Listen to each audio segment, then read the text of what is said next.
Lovely one. Hello, hello, hello, my beautiful people. I am finally back again with a new season and a new day. It is your awesome girl, DJ, aka Daishnate Clemens. By the way, happy Black History Month, people. Happy Black History. The new and up making of Black excellence, as you can see. And I'm starting it off with my spoken word guy who is evolutionary, representing every single Black man and brother from the Brick City, Don Krypton. What is up, my guy? What is up? How's it going, DJ? We are here. We are alive. I am glad your show is back. I tell you that much. And we are here. Everything is good. Everything is good. So, if you guys didn't know, now you know. Me and Don actually did an awesome little project with Jawariah not too long, last year actually, on her showcase. He's a co-host of an awesome showcase show on her channel, and they got to interview me for my beautiful artique work. And I was like, I gotta give my flowers to my awesome Don guy over here too, and have some fun with him too. By the way, since it's Black History Month, we're gonna do some trivia right along of asking and questioning about who Don is. So definitely, even if you guys know some of the answers, definitely put it in the comments and let's learn something new about today. All right, let's do some awesome celebration of Black History. But number one, let's get to know the awesome Don himself. So, first of all, who the heck are you and why are you even on here? This goes way back to 1980. No, let me stop. Um, uh, as you mentioned before, I am a up and coming spoken word artist. Just kind of showcasing everything, trying to support. I'm a little bit more a support role than anything, but I'm definitely trying to do a lot more, trying to come up in the community and hopefully do my best to help uplift as much as possible. So Yeah. that's me. That's who I. That's why I'm here. Yes. Thank you. Definitely number one, want to tell everybody warning if you see any technical difficulties, once again, we are doing our best because we are streaming on my side, his side, we are separating and social distancing. We are still practicing that right here and now.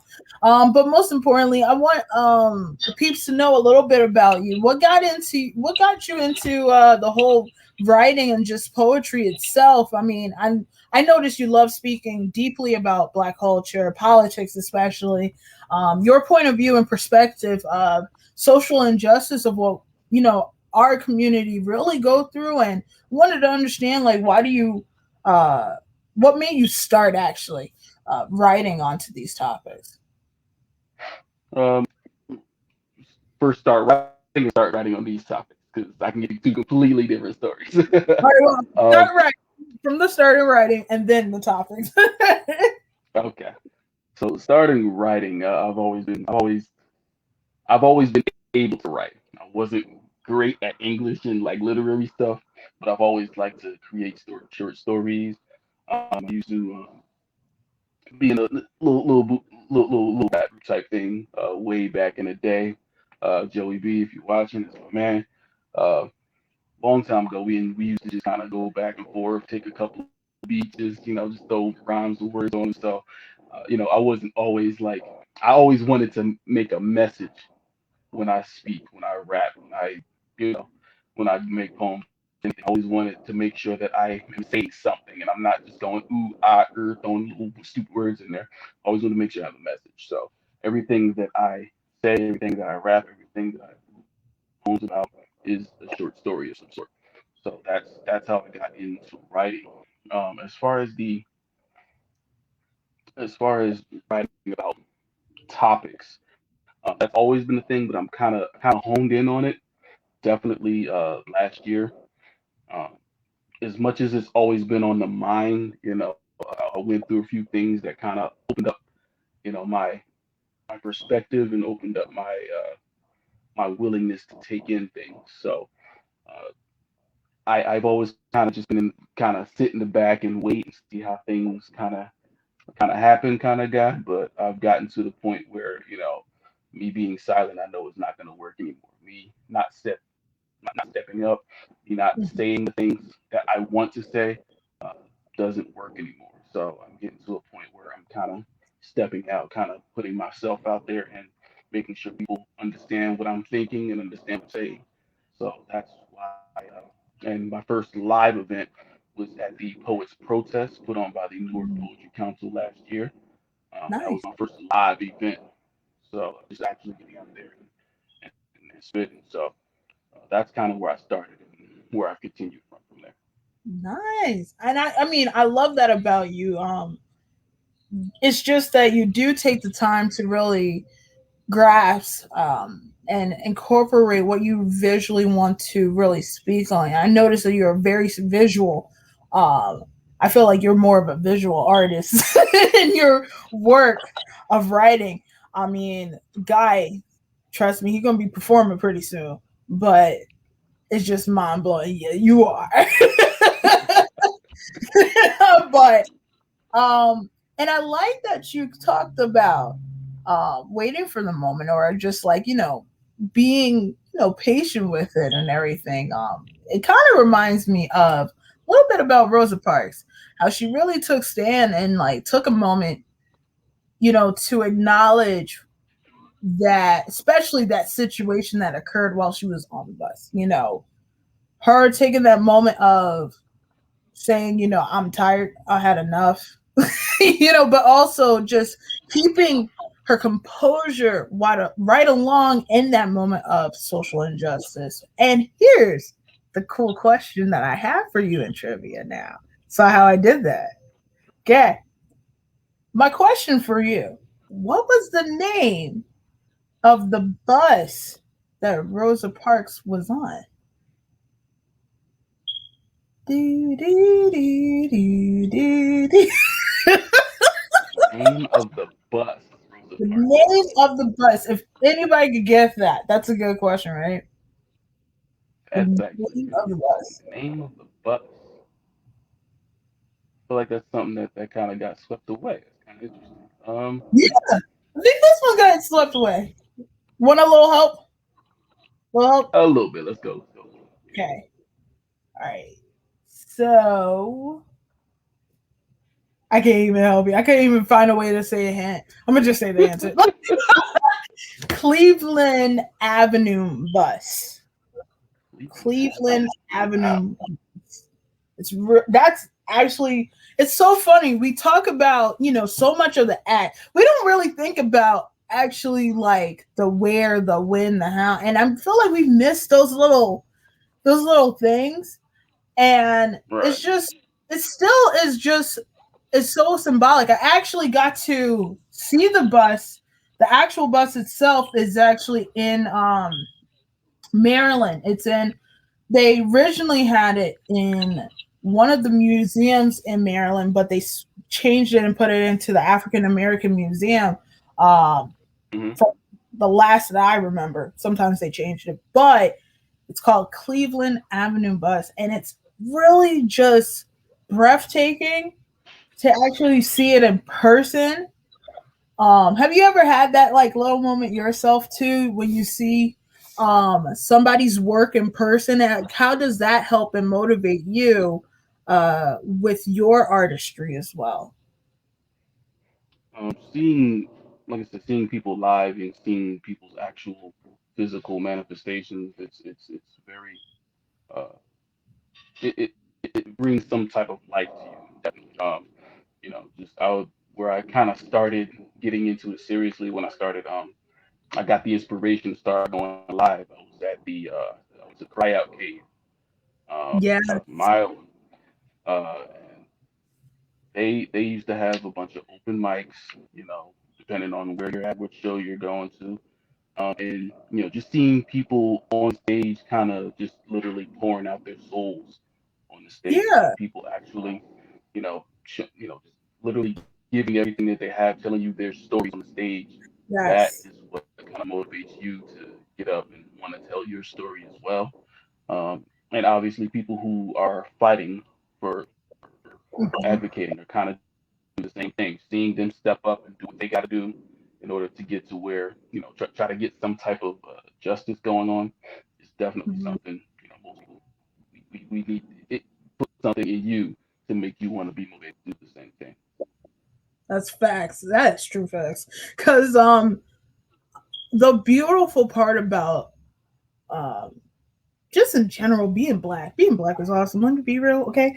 But I just love it because it's just so vibrant, and then every part of struggles or just suffer or just in general of things that we were prevented from doing or not capable, quote unquote, of doing. We've always been challenged of multiple things in areas of come on, like we are like beyond brilliant. And then some of the folks, it's just the underestimate of what we can and cannot do. I just get it really, really intrigued of how every single one of us, especially just the history of our community, has took these took these situations and put it into their hands of saying, no, we're gonna make a change. You know, Yes. my favorite guy, my favorite boxer, Muhammad Ali. My favorite guy right there, Muhammad Ali, is definitely the one. Greatest of all Yeah, time. yes. They had a film that came out recently with him, Malcolm X, Sam Cooke, and one more person. It was called One Night in Miami, and I believe Hmm. Regina I think it's Regina Hall. She did direct the film too. That actually had a huge impact onto me, especially just with the whole artistry itself. Didn't get to finish it, but the whole artistry of just that moment, capturing that moment. Do you ever, as an artist, think about how to really capture the moment or just the essence of something that you want to really highlight out of any of your work? Um, Things to highlight. Honestly, to be honest, everybody has a different perspective on things. So, me personally, I can only tell you what I personally feel about something, what I see in something, what my viewpoint is on something. So, um, if you can understand that, that's one thing. Obviously, I can make my words as simple as possible, um, Mhm. as concise as possible. But there's a lot of things that go on up here that I can't necessarily say in a few words. So, That's true. um, being able to capture at minimum what's in my mind as far as what the situation is and what it looks like is definitely important. That's the way you want to do it. That's dope. And like I said recently, I was just talking about Muhammad Ali. Now I'm going to give you another trivia question. Here we go. What was Muhammad Ali's original name? Oh, that's Cassius Clay. And you know what? Hey, I believe. ding, ding, ding. You got one. I got what? Ooh. Cassius Clay. But do you see the comments? How many people knew the one about the Cleveland Avenue one? Do you see I the comments? don't know. No. I don't know. Well, Oh, so far, I think. Well, the last question is the bus name after the street she took her seat. Her seat at the. But she's talking about the first question. I don't think so. I don't think that. I don't really truly think so. I didn't look. Listen, I didn't study that further. All I know is I just found that question was probably the awesome answer. But I would love to search that question up. I am going to search that. Um, Definitely. Going back, it's really kind of. Do you know why? Now, here's a good question. Do you know why he changed, his name to Muhammad Ali? I know that he did join the Nation of Islam. I'm Yeah, not sure yeah, the specifics of the name itself. But yeah, I know that he did convert to yeah, the Nation of Islam. yeah. That was pretty much parts. I forgot. It's so funny. I remember, but I don't want to say it incorrectly. But definitely, it's so symbolic about just your name. He always talked about the present and the essence of claiming and also just reclaiming who you are. And the beautiful part about Muhammad Ali, definitely rest in peace to his soul, is that seriously, he really fought battles, like not just physically, but also just a whole society where they made him into a being like as if, you know, like which any black man in historical times, like Malcolm, once again, Malcolm X, Martin Luther King, they always try to like illustrate black men as monstrous or beasts, or some form of fashion that is not humane. And Right. what I love about Muhammad Ali, he was the baddest of baddest. He didn't take no for an answer. He just did what he needed to do. He was really a true gangster, and just being a black man. Like, how do you feel? And I know you definitely see yourself a little part in Muhammad Ali. Like, how do you feel having him some form of a role model to make you have that kind of beast mode for yourself? Listen, Muhammad Ali knew he had to fight, and he knew when he didn't have to fight. My one of his most famous lines, ain't no Viet Cong done nothing to me, Yeah. so like he knew where his enemy lied, and unfortunately, it was in this country, not in Vietnam. Yeah, So he stood his ground for that. That was one battle he did not that put up really his was. fist to fight for. Right. Yeah. He didn't fight for that one. He didn't physically fight. He stood and did Mhm. nothing and allowed, obviously whatever system in place had to go through, but he made his stand. He made his mark by not doing anything, and that was important. And at the same Mhm. time, he spoke up for, the people in this country that needed help. That was the most important thing that he did. Definitely. He gave up a lot to do it. That is true. He definitely gave. Do you feel sometimes that you give up a lot do you feel like there's a lot of sacrificing in doing your artwork of such, especially when it comes to your spoken word? To be honest, sacrifice my artwork, no. It would be sacrificing not to do my artwork. It would be Mm, sacrificing to allow myself to be quieted, and to mm, not say anything, and to not do anything, and just sit in my cubicle behind my computer, do this for 8 hours a yeah. day, go home, go to sleep. That would be sacrificing. And to a Mm, point, I did that. Like, it's like now I'm at a point where that can't happen. I can't do that anymore. I have to say something. I have to do something. I have to get up. mm, I have to get out and I have to get something. That's how I feel, honestly. mm. And that hit one. See, even with Muhammad, yeah, exactly. And think about it. Muhammad Ali had to give up his artwork in order to Yeah, make a stand, in order to say something. He that's had to fact. give up what he wanted to do. He had to give up his title as the greatest. Well, he had to give up his quote unquote title that they gave him in order to Hmm. be able to make a stand and to say what he needed to say. So, that's kind of the opposite. He had to Yeah, give up what he loved in order to make a stand. In order to make my stand, am able to use my artwork to make that yes. statement. And that's no different from Kaepernick.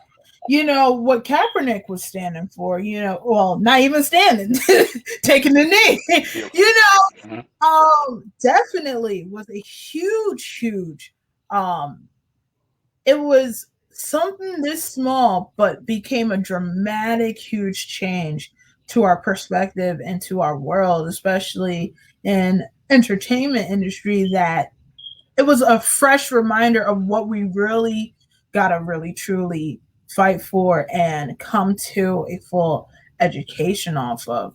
Uh, I just love that when we have these iconic figures that they remind themselves, one, I'm black before this title.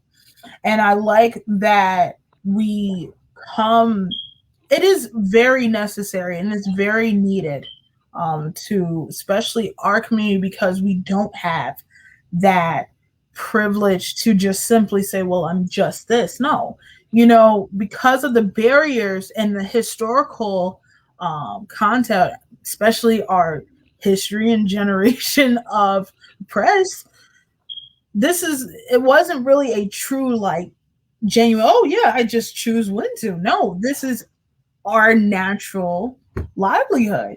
Do you feel that being a black spoken word artist, I gotta ask, do you feel that it can be complicated to pretty much be expressive as the black spoken word artist? To be expressive is one thing. To in order to make it um, kind of a big thing, kind of go to different areas and do it. Because obviously in Newark, I'm gonna have a lot of support. But if I go out to Kansas somewhere, it Yeah. may not happen the same. I go down to Alabama somewhere, I may not have the same support. So Yes. I'm gonna, as a spoken word artist, your art is to speak, is to say, is to talk, is to do what you got to do. But Hmm. where it's received and how it's received is different. So what I'm gonna do is not gonna be limited by my audience. Not gonna do that. Obviously you can have some things that cater to certain audiences, but whatever I say, whatever I write is not gonna be hampered by what other people say, what other Hmm. people think, and what other people do. It's still my art at the end of the day. That's true. There we go. So we talking about your art. Let's take a little break off this trivia question and let's see you give us a little shine and a little espresso in your writing, bro. What you gonna perform All for right. us today? We need that flavor. I think our people are craving for it. All right. Are we doing one, two? What we doing today? How we getting down? You choose. You decide. This is your time. Shoot. All right. All right. All right. Some I kind of wanted to get into. I just had to get it off of my chest, off of my mind. A new one I have is called Platitudes, Mm, and that's where we're gonna go with this one. I'm sick of platitudes and the promise of relief. What's the point of paying dues if every empty words is what we're gonna receive? I've always found it funny how they give us the shortest month, giving us just enough to sit down and shut up. mm, Our Black history deserves 28, 29 days on a leap year of our attention, but the world, but our state of poverty and disenfranchisement don't get any attention. mm, The world in 2021 gave us off MLK Day, but the ones who actually killed MLK got away. And no, mm, I'm not talking about James Earl Ray. There's no way in hell we believe that conspiracy. mm, What's the point of painting big words on the street if nothing is done to prevent our blood in those streets? What's the point of giving the black man a power seat if Congress does everything to ensure his defeat? Corporations pay people off so they don't have to sneak, and there's an arm and a hand where legs are supposed to be. mm, Then we allow insanity to take over when he leaves. We won't call him white because he's the color of cheddar cheese. Allow him to win over our nation's fees and allow his followers to be comfortable without their white sheets. mm, If you think life is better because you voted for Sleepy, remember he contributed to the breakup of the black community. When people doing what they gotta do to eat, he set up their jail stay as easy as one, two, three. mm, I don't even want to bring up the police. End of their shift, they trade in their badges for white hoodies. What's the point of all the marching if all the same stuff repeats? What's the point of buying in? All you're gonna do is ignore the receipts. mm, Money is still funneling its way up to the elites. Thoughts and prayers go along with the electoral college. It's obsolete. mm, As nice as it is to see a black woman as VP, it's really hard to divide to ignore her history. You admit on live radio that you indulge in weed. Will there be any justification for legalization to proceed? Will there be mm, any legislation for ones arrested for weed to be free? Or maybe we should subject you to some of those same consequences for doing the deed. mm. In this system, politicians don't take the heat, but the decisions end up in problems for you and me. Sick of platitudes and the promise of relief. What's the point of paying dues if empty words are all we receive? That was platitudes. That is lovely. But tell me the title one more time. I couldn't hear you. I think you had a moment. Say it one more time. The title again of the poem? Title is platitudes. Platitude. Platitudes. Attitude. So when did you write this piece again? That piece, Mm-hmm. that piece I just went right now. Yeah. Um, if I'm gonna be honest with you, I finished it like an hour ago. That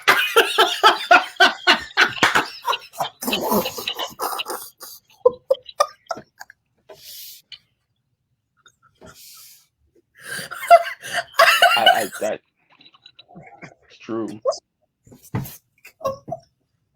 I work I work best under pressure somewhat. Now let me give you this. Let me give you. I normally have it rolling around up here for about what, 2 3 weeks to a month, but I just put it out all on in a physical form, before I. All right, homie, you was on I'm sorry. speaking time. You can't. Now hold on. Now. Yeah, we definitely celebrating Black History Month for real. You was on CP time. No, no. Like I said, I've had it up here for at least 3 weeks. I just put it in physical Okay. form at Okay. about an Okay. hour That ago. makes So sense. it's just That makes sense. But you already had it. You already had the inspiration just in general. It was just yeah, putting the words absolutely. to it. Now I respect it. I 100% respect it. But just the way you did it, you was like, I oh my god, man. I listen. I know my limits. I'm not a freestyler yet. I am not a freestyler yet. I'm not No, I don't blame. I don't blame. can't go off the dome just yet. No, I mean, every person is, when it comes to art, every person's different. You got people who do, yes, freestyle. Even like freestyle artists, I'm not a real quick with the paint. Can't do that now. I need that moment. I need that time. There's so many different types of ways of getting the whole aspect of what you really want. And I'm one of those people too. It takes me a little moment. Sometimes I just need it to just bite me. I just need it to hit me. So I can relate to you on that one. But definitely, I love it, love it, love it, love it. Especially, totally agree. We need more time with Black History Month. Now, I love the month, don't get me wrong, but I do want it to be way more days than just 28 or leap year 29. And it's just that there's so much that you just can't just smash it in 1 month. There's so much that we're like missing out. Even in schools are missing out to even teach beyond just these things. Especially now that brings me to another trivia question. Okay. Now, the statement has hints in it, so I think you should get this, okay? This person is best known. This person is best known for his books. The Fire Next Time, Go Tell It on the Mountain, Notes of a Native Son. Who is this author? You said what were the books again? We want to say, okay, the books are The Fire Next Time, Go Tell It on the Mountain, Notes of a Native Son. He has way more books, but these are like the top three. Hmm, Let's see. not big on. You, you, you're looking at me like. I did tell you ahead of time I am a math guy, but Yeah, don't get too I give you more hints. go right ahead. I give you more hints. So Go right ahead. definitely he played a huge, huge, huge role in Martin Luther King's speech of I Have a Dream. And was right next to uh Bayard, what's his Bayard. I can't think of the first name for some reason. Now it just plopped right out of my brain. But he was right along on the side of Martin Luther King Jr. You got it? Okay, and this is an author, right? Author. Very well known too.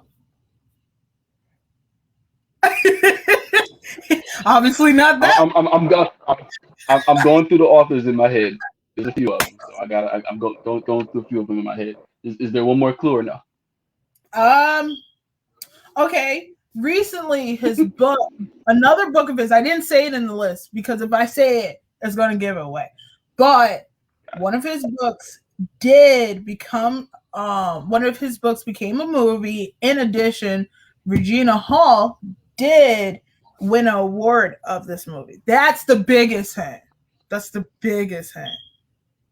Okay, so we're going back to the author itself, right? What his Yeah. name is? Yeah. Okay. What's his name? Oh, one of the people from the comments got it. Should Oh, be. I can't see the comments from here. So, Oh, you didn't see? somebody got me. I can't. Somebody got you. Okay. Why would you do that? James Why would you do that? Baldwin. Why would you do that? Why would you do that? I had to. Why did you supposed to let me guess it? That's so You much. had, Tell me what I'm you in. had so many. Gotta give me some time. I gotta think it over. Okay, all right. But nah. It was James Baldwin. Yeah, James James Baldwin. Baldwin Yeah. is. I I Let's be I real. I, I, He was a, I do. he I he was definitely like cut James through. Baldwin. Yeah, definitely. James Absolutely. Baldwin was James Baldwin was so way ahead of like far and beyond his time. I truly believe he took I think he took a time travel box and went to 2021 and then came back to his time. He absolutely predicted it very much. I mean, I could oh my goodness. I love. Number one, Go Tell It on the Mountain was actually his first book. And Hmm. I took the time during summer, uh, not last year, but the following. We read his book "Go Tell on the Mountain," and it was pretty much challenging the perspective of one Black culture, right along with being a Baptist Christian, and the perspectives of it. How much the involvement of being one Black and then another being Baptist Christian in the society, how it affects our ideologies and our thoughts of what is morally correct. Do you feel that there's some forms of philosophy that plays a perspective of your writing? Because just like how you just described, especially when you made that statement about the VP, the new vice president, Miss Harris, and your perspective of the philosophy of the morals of what is just and not just. How do authors like James Baldwin plays a huge role of your perspective of the philosophy of what is morally correct and just for our community? That is a multi-layered question. That is I know that's a so multi-layered many, question. but it all perfectly works. Yeah. Answering it is also gonna be very interesting. Just in general, obviously the way that I view the world is different from the way some other people view the world. So, understanding my morals and my code is different from what other people may believe, may think. I've actually come across a bit of a time where I had to question my own morals and my own code and my to a point my religion. So I'm in a point where not everything is black and white. Not everything is cut Mhm. and dry. Absolutely, I still believe the Bible. I believe that there is a God. Absolutely, Mhm. but just in general, understanding the code and understanding their just how what you feel you should impress upon the community is like I said, it's a very layered. It's a very layered question. Um, Mhm. as much as you want to, as much as you want to. be a good, me Christian, and to do things the proper way, it comes across sometimes that it's not always that cut and dry. Not everything is black and Mhm. white. Not everything, not every situation can be 100% dictated whether it's, this is good, this is bad. There are certain situations where that just doesn't work. It Mhm. doesn't, you can't do that. So almost everything you have to take on a case by case basis. You have to see who's involved. You have to see what the situation is. You have to kind of, Mhm. maneuver your way through it that way without, you know, giving up obviously what's important to you. But sometimes what's important to you is not the right thing. It's not the right way of Yeah. going about it. So that's kind of important as well. So everything you have to do, every situation needs to be handled with care, needs to be taken on an individual basis because just putting a coat on everything, just saying this is that, and nothing else matters, and that can't be the way you handle things. So, and Mhm. that's kind of what I was kind of referring to the three strikes rule, um, that Joe Biden put into place way back in the day, but that still affects people now. There are people still in jail now Mhm. because of what happened back then, and they're Mhm. not doing anything to change that. Change, they're saying, okay, we're legalizing it now, but what about all the people who suffered from Yeah. you putting these things into place back then? And even if it Mhm. it could be something small, something little, and three strike, nope, that's it. That's your third strike. You're out. You're done. You're going to jail. And I'm like, Yeah. what's being done for these people? That's so you can't. Everything can't be just a flat coat over everything. Everything has to be a case by case basis. I like that when it comes down to just in general of any sort of situations, especially, let's be real, our black kings, and I say kings because, once again, they all of our black community of kings and queens of all forms, they matter.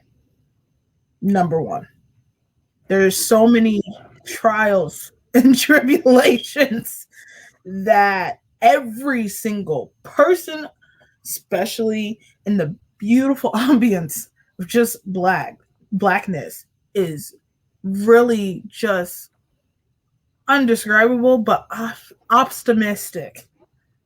There was never a fail moment where you strike us, we'll just keep fighting. Like there was never a moment where we just say, "Oh well, we just forget it, give up." There was always that instilled hope, and what makes what makes it just even more beautiful too, especially like going right back to James Baldwin and like Martin Luther King, they and even Malcolm all had different perspective and different ways of approaching the same exact goal that they wanted was equality, fairness, justice, and reconcilement as well. Just to Yeah, restore social um, reconciliation. America. You know, we all just had different perspectives, but the one thing I love is that we could all neutral down to a respect for one another and just come to a unification when it came down to, yes, this is our differences, but this is what we all fight the same thing. Do you feel that we still in this time period, do you feel that we are currently still in that little moment of coming to a neutral agreement? We're all fighting for the same thing pretty much. Um, Not all the time, Mm, and I think that was the problem back then as well. It got to mm, a point where everybody was coming together, everybody was marching, but there were still those seeds that were okay with the way things were, and mm, that's that. And, you have the Malcolms, you have the Martins, yes. then you have then you got a very decent amount of Uncle Tom. So they still exist. They Yeah, still they do. exist, and those are the ones that people point to when they say things need to change. Well, they think it's okay. Why are you different? Why do you need to be? Mhm, Why do we need to change things for you? So, mhm, um, obviously, I'm whatever by any means necessary, like Malcolm said. So it is necessary to for everybody to come together, but it does have to be everybody. Um, Yes. I just kind of a an estimate, just kind of a what is it, a quote. Elliot, when I first met him, he had spoke something about we're like an army of 5,000 going up against a million, but 2,500 want to do this, 2,500 want to do that. We end up facing it Yeah. off against each other instead of facing Yeah. the bigger enemy. There we So go. that's kind of the biggest issue that goes along. Um, Hmm. a lot of people want to choose their own ways to go forward, but there's a lot of people still stick that want to stay right where they are. Yeah. Those are the people that need to be moved along. So I got one question for you. How do you use your spoken word as a form to not just elevate or show evolution, but also to change and incite many others to do the same change you want to see today in the just in all of our communities? How do you change the world with spoken word? Spoken word is literally an attempt at education. Um, everything everything that I say and do, like I said from the beginning, is a story of some sort. Uh, it's some sort of message that goes along with it. So just in general, trying to say a message, trying to say a story, trying to get a point across that can be at minimum easily understand, and easily understood by the general public and obviously by the target audience as well. So if I, me saying what I say, hopefully in some way, shape, or form, like I said, I'm a very literal person. Everything I say is kind of real world stuff. I haven't gotten to the existential stuff yet. So, just saying what I say, my message, everything politically, activism as well. All of those things are pointed directly at something that's telling you a message, it's telling you what's really going on, instead of just believing what's on TV, instead of believing what's on social media. It's kind of telling you exactly what's going on, telling you what the word is, so that you can kind of make an educated guess on your own. But everything I say is an attempt at education, letting you know at least what I see from my perspective.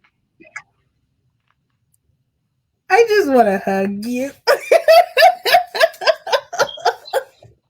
That's my Don Bear. Shout out to my awesome Don Krypton, the guy with just a few words, but 100 words to show one big image. Let's go. Please follow my guy right here on Instagram, Don Krypton. He definitely all the time. He listen, man. If you ever just want some inspiration or sometimes a little historical, information and facts, which he's going to eventually be doing. I just love going onto his Instagram and just getting something fresh and something new. I mean, this is not only his first interview, he had done some awesome interviewing with my guy, James Elderby and Miss Oh, Amira. shout out to James. Shout out to them. Absolutely. 100% if it will pop up. But okay, yeah, he did some interviews like that, and also did some poetry. And he not only just speaks, on behalf. Here we go, Patterson Poetry Festival. Say so if you guys want to get some inspiration and get to know a little bit about him even more, definitely please go onto his Instagram. And also I think right here, yep, here is the link to his YouTube where you can see a little bit more of his live performances. If anything, if you're interested, just definitely please just follow this brother. He is an awesome kid. Now, may not did too well on the trivia too well, but that's okay because we're all here I to. had James Baldwin. I had him. I knew it was gonna be James Baldwin. You gotta give me that one. You put up the answer too fast. I knew that one. Nah, you did better. You did better than what you You did better than what you thought. You thought I was going to come up with some college grad type questions, but you did actually do great now. You did awesome. Let's give it up for my guy. Thank you. So I truly, truly, from the bottom of my heart, I seriously gotta say, Don is such a highly supportive guy. Even before you came on to, my new season, you were supporting me from the miss of my first season. And I definitely just thank you from every single inch of my heart. I mean, seriously, even now, like right now, I came to Don before I even started the video. I came to Don and was like, yo, I need some people. He was on the board, on the mission, and instantly was grabbing people right along and telling the word instantly too. When I mean, if you're looking for a person of support, of creativity, of just a whole bunch of just inspiration, Don is your guy. He really is. Don is the awesome guy, the awesome cat. Sorry about that. My rabbit, y'all. She over here making a mess. So, I shouldn't say cat. I should have said the bunny. yeah. Just to come fly. So I seriously do, Don. I truly appreciate you coming onto my show and starting it off with another great, new, fresh, and awesome time with you. Thank you so, so much. And once again, you guys, it was Don Krypton. Woo-hoo! And I was your awesome host, DJ for life. You already know. We're going to love one another. We're going to hug one another safely, virtually, and awesome positively with spirit. But most importantly, we're going to do some awesome spoken word and speak the truth and some flavor. Talking about some good seasoning. Nothing like some salt and pepper. We talking about some paprika. Okay? Put that seasoning onto it. Definitely, thank you so, so much. And stay tuned for next week, Friday. We'll be having another awesome person doing another trivia questioning interview. Let's go, and I'll see you guys next time. Bye.